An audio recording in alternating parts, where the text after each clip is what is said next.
আমি Luna Bush, লুনাদির হরেক রকম বাতে সকলকে স্বাগত জানাই। আজ করব একেবারে সম্পূর্ণ নিরামিষ ওলের ডালনা। সেজন্য প্রথমেই কড়াইতে সাদা তেল দিয়ে তেলটা গরম করে নিয়ে জিরে আর তেজপাতা ফোড়ন দিয়েছি। এরপর আগে থেকে কেটে রাখা দুটি আলু ডুমো ডুমো করে সেটা ধুয়ে জল ঝরিয়ে রেখেছিলাম। আলুটাকে এবার ভেজে নেব। আলু ভাজা হলে তারপর দেব ওলটা আগে থাকতে কেটে জলে ভিজিয়ে রেখেছিলাম, যাতে ওলের যে একটা কষ থাকে সেই কষটা ভালোভাবে বেরিয়ে যায়। তাহলে ওলটা পরিষ্কার ফ্রেশ হবে, সাদা হবে।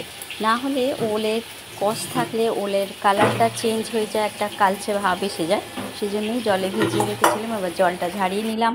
আলুটা ভাজা হয়ে গেলে ওলটাও আলুর সাথে দিয়ে দেবো, দিয়ে হালকা করে ভেজে নেব। হালকা ভাজা হয়ে গেলে তারপরে ঘরে থাকা যে সমস্ত মশলা আমাদের আছে সেই মশলা দিয়েই কিন্তু ওল আর আলুটাকে আমি কষিয়ে নেব। প্রথমে দিয়ে দিলাম লবণ পরিমাণ মতো। আপনাদের জিনিসের ওপর নির্ভর করবে কতটা আপনারা লবণ দেবেন। যেমন লবণ না দিলে খেতে বিস্বাদ লাগবে, তেমনি আবার বেশি হয়ে গেলেও কিন্তু খারাপ লাগবে। তবে এই ওলের ডালনাটা দিয়ে ভাত রুটি সবই খাওয়া যাবে। দেখতে থাকুন, সাথে থাকুন। এখানে আমি মশলা নিয়েছি আদা বাটা, হলুদ গুঁড়ো, লঙ্কা গুঁড়ো, জিরে গুঁড়ো আর ধনে গুঁড়ো। সমস্ত মশলাগুলোই আমি দিয়ে দিলাম। দিয়ে মশলা ধোয়া একটু জল আমি দিয়ে দেবো।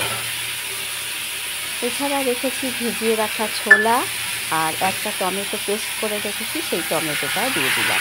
আপনারা টমেটোটা আগে দিয়ে একটু নাড়াচাড়া করে নিতে পারেন। আমি সব মশলাই একসাথে দিয়ে দিলাম।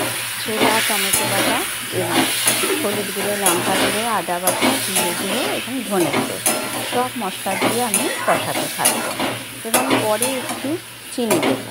যেহেতু নিরামিষ তরকারি এবং সমস্ত আদা বাটা, হলুদ গুঁড়ো, লঙ্কা গুঁড়ো এগুলো দিয়েছি, তার সাথে চিনি দিয়ে স্বাদটাকে আরও বাড়িয়ে দেবে তরকারি। এই এক টেবিল চামচ চিনি দিলাম। দিয়ে চিনিটা দিয়েও ভালো করে আমি কষিয়ে নেব। কষানো হয়ে গেলে আমি তারপরে জল দেব।